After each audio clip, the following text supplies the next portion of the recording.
99.99% of all gun owners support background checks and all that kind of bull crap. Yep. And it's for the children, Nate. Yeah, this was a good one, though. I wish you had the soundbite. I do, too. Let's see what I got. And so when I think about what we need to do, we have 33,000 people a year who die from guns. Close. I think we need comprehensive background checks. 2013. We need to close the online loophole, close the gun show loophole. There's other matters that I think are sensible, that are the kind of reforms that would make a difference, that are not in any way conflicting with the Second Amendment. You mentioned the Heller decision, and what I was saying that you referenced, Chris, was that I disagreed with the way the court applied the Second Amendment in that case, because what the District of Columbia was trying to do was to protect toddlers from guns, and so they wanted people with guns to safely store them. And the court didn't accept that reasonable regulation, but they've accepted many others. So I see no conflict between saving people's lives and defending the Second Amendment. Let me bring Mr. Yeah, so that was a hell of a stretch on her part to say that the Heller case was about protecting toddlers. Yeah, that's not even close. And the gun show let's start with the gun show loopholes. What is that? The online loopholes. Which loophole? And the Charleston loophole, which is even a super loophole. What? Nothing. You move things. Go ahead. If you buy a handgun online, you go through a federal background check. There's no ifs, ands, or buts about it. There is no loophole. Huh. If I buy a gun online, now, having said that, if I go online like I do in Michigan, and there is an online website that says, I'll meet you at X city in the McDonald's parking lot. Like Craigslist. Yeah. And in Michigan, person-to-person sales, except for handguns, are lawful. So I can buy a rifle or shotgun from an individual. There's no background check on that. But to buy it online and have it shipped, it's got to go through all kinds of federal firearm license guys and all that stuff. Same with gun shows. And you can't have it shipped directly to your house. No, it has to go to an FFL, a business, and then you have to go there and sign it, pay a fee, and pick up your firearm.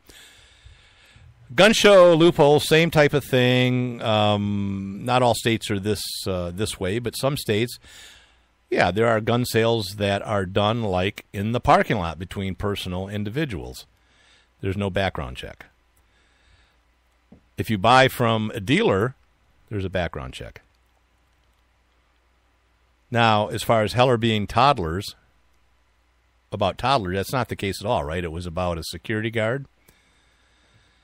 And I met Heller, a nice guy. I've got my picture taken with him.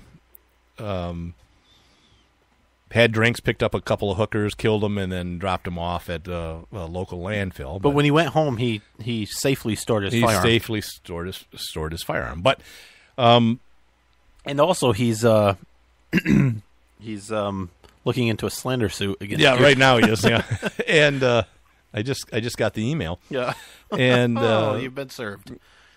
It was about a security guard who worked in Washington, D.C. that had issues with owning a firearm in his own home and going through all of the regulations.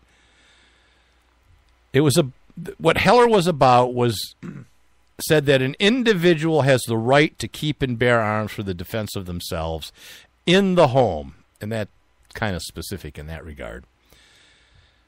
So when she says, I'm all for the Second Amendment, but Heller got it wrong, what she's saying is, I don't believe in the Second Amendment. Yeah, what's more basic to the Second Amendment than having a firearm in your own home? I mean, honestly, that is like the foundation. Foundation. Any kind of firearm. Yeah. So how... I mean, she's a liar. She's a nasty woman. We know it. Yeah. What do you want? Nasty. Who said she was nasty? Donald Trump said it. He got it. So I just blindly believe anything he says. He got it spot on. I do. But she's been spouting this kind of crap all the time, and it's disingenuous. She knows it's lying. She doesn't care. And when she says she's for the Second Amendment, she's not. If she's elected, one of the things that she's going to do is try to get Heller overturned. I mean, she said it. And she's also doesn't believe that people should own and keep firearms. There's no way she supports that. And so when that discussion was coming up, they were talking about Supreme Court. The Supreme Court Appointees? essentially, and appointees, and how the candidates want the Supreme Court to go, and how the Supreme Court should view the Constitution. She wants Supreme Court justices that will, for example, overturn the Heller decision, protect Roe versus Wade, and interpret things the way that things should be interpreted nowadays. How the people feel now. Yeah. How people to are make feeling. sure everybody is happy. Right. And that's not at all what their job is.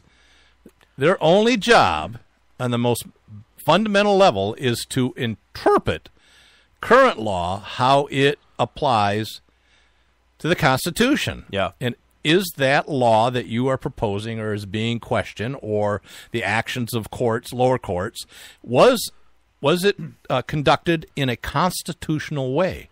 That is all they are supposed to do. And I was actually impressed with Trump's answer. He must have been coached on it, because he said, I want the Supreme Court. What's very important is that they interpret the Constitution as written, as the founders intended, and that's it. Yeah. Hey, I agree. I don't know if you're telling the I'll truth. buy that for $1. But I agree. Yeah. All right, let's see. There was another kerfuffle about her spilling classified information. Yeah, that was 4 minutes to launch DEF CON. Why would she do that? 1. I don't understand, Brian. Why would she do that? I don't know. What she said, they were talking about nuclear codes or whatever, and she said, when the order's given, it has to be followed. There's about 4 minutes between when the order's given and when the nukes are actually launched. And apparently some people from the Pentagon came out and said, the deal. The bottom line okay. on This is what she said. weapons is that when the president gives the order, it must be followed. There's about 4 minutes between the order being given and the people responsible for launching nuclear weapons to do so. So here's the thing on that.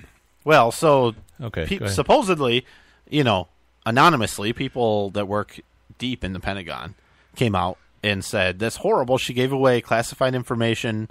Right. She breaking at least 2 laws for, making public classified information. I don't know if that's true or not.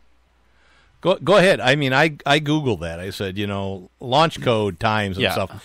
There's a ton of websites that have gone through and exactly said the same thing. They actually go through, and there's an article that I looked at that talked about the procedure. And the president does have unilateral power to launch nuclear weapons. That's what they do. So the protocol generally is there's a crisis. The president consults with his chief of staff. That can take anywhere from 30 seconds to a minute. These could be in the middle of the night. You're waking people up. I don't know how it could happen in 30 seconds. But he said, the idea is that they're detecting missiles coming our way. Sure. And, they say, well, should we launch or not? And they discuss it. And that's, 30 seconds, a minute or so. And then there's a protocol as it goes down the line. And what I read is that, within 5 minutes, you could have land-based silos launching missiles.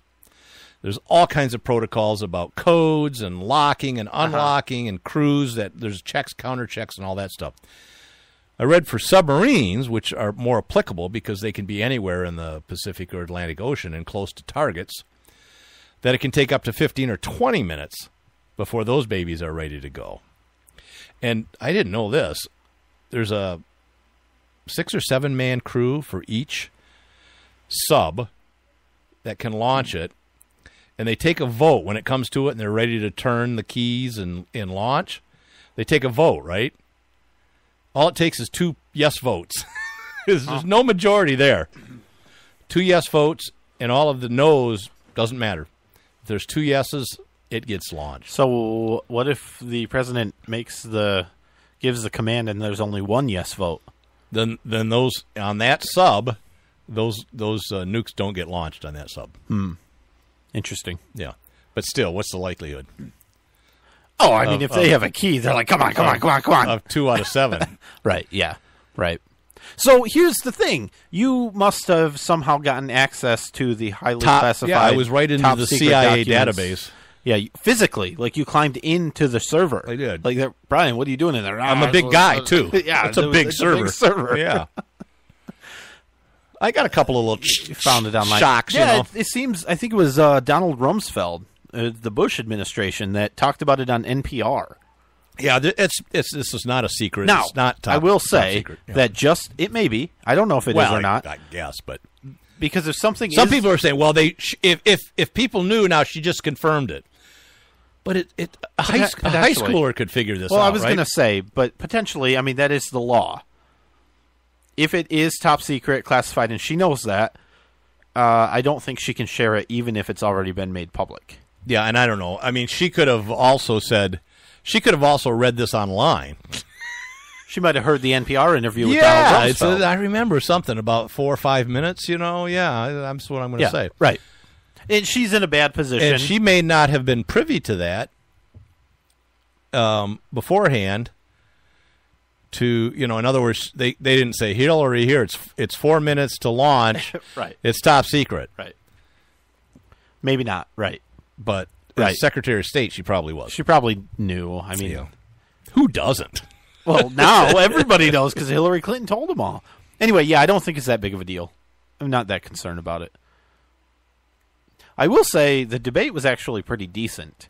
As far as the way Chris Wallace handled it, he got all kinds of kudos. It was okay. Yeah. He did so. I mean, he started out, unlike the other debates, he started out with a real question. He didn't start out with Trump, who did you grab today, or something stupid like that, right? He started out with a real question, but then he did get into it a little later. Some got kind into of fluff some of stuff. the crap. It's like, come on. But otherwise, I think he did all right, and it was actually like a debate where they had kind of a discussion back and forth, and it wasn't like, Donald Trump, why do you hate Hillary Clinton? Hillary Clinton, why do you hate Donald Trump? All right, next question. It was not like that. And the thing is, though, Nate, does it really matter who gets elected? Yes. Yeah, I think it does. Yes, it matters a lot. Okay. By the way, I was listening to the debate sitting in line at the new Chick-fil-A that opened in Lansing. No, is there one? Yes, I thought I heard there was some in the Detroit area. I didn't know. Where is it? Opened last week. Where is it? I want to try by it. the mall. You know where Fazoli's was on West Saginaw? Yeah. Yeah, right there. It's no longer Fazoli's, which is sad. Oh, I used to meet there a lot Chick-fil-A now, which is happy. I'm going to have to. Yeah, it's Chick-fil-A. Make sure Are you they have some good? time, though. Did you have one? Me? I've never had one. I've had it a ton of times. No, never had. Like a chicken sandwich? I'm cultured. What's their specialty? I mean, I'm what pretty do you sure recommend? You can't get anything other than chicken and waffle fries. Oh, there was something else that they were doing. It was chicken. It might have been with chicken. I'm pretty sure there's nothing except chicken and waffle fries. What was it? Oh, I think it was with eggs. I think it was a chicken and egg sandwich. Yeah, they do have breakfast. Yeah, it was a chicken and egg sandwich. I'll tell you, though, don't go on Sunday. Busy? Really long wait. Yeah. Because they're closed every Sunday. Oh, damn it. I knew that. I fell for that. Reel that in. Yeah. Sucker. Yeah. So anyways, I'm going to get... I want to welcome our new sponsor, Chick-fil-A. What... So what's the waffle? What are you talking about? You get a waffle sandwich with chicken? No. The waffle fries, like the fries that look weaved. You know what I'm talking about? Yeah, I know, but are they just potatoes? Fries. Just fries, potatoes. Okay, they're not really waffles because I really want waffles. I think don't you call them waffle fries? You do, but I'm thinking like the Waffle House. Where you can get a chicken and waffle sandwich. That's what I'm asking. It's a southern restaurant. What do you think? Yeah, but it's a dough. It's waffles, real waffles. Yeah, that's what I want to get. What kind of sauce? I think it's for breakfast. What kind of sauce should I get? I don't know. Polynesian. Maple syrup. Yeah. Lots of maple syrup. The Polynesian is okay. With a little hot. What's the Polynesian? The Chick-fil-A sauce is pretty good. What's that like? I don't remember. It's in the script. Stop it. Okay. I'm joking. They're not one of our sponsors at all. No, but I really do love Chick-fil-A. I heard they're good. Yeah. Dang, I'm going to have to give them a try. We don't get them up here in the north that often, so this is exciting for us. All right, let's see. What is this? Yard signs? What? I've got some yard signs out. You do. You're running for city council. I am. Now, don't fall for skeletons in the closet. So, no, skeletons in the hearse. Yeah. Oh, wouldn't that be neat? Yes. So the big flap around is, where are all the Hillary yard signs? The Hillary, I saw one.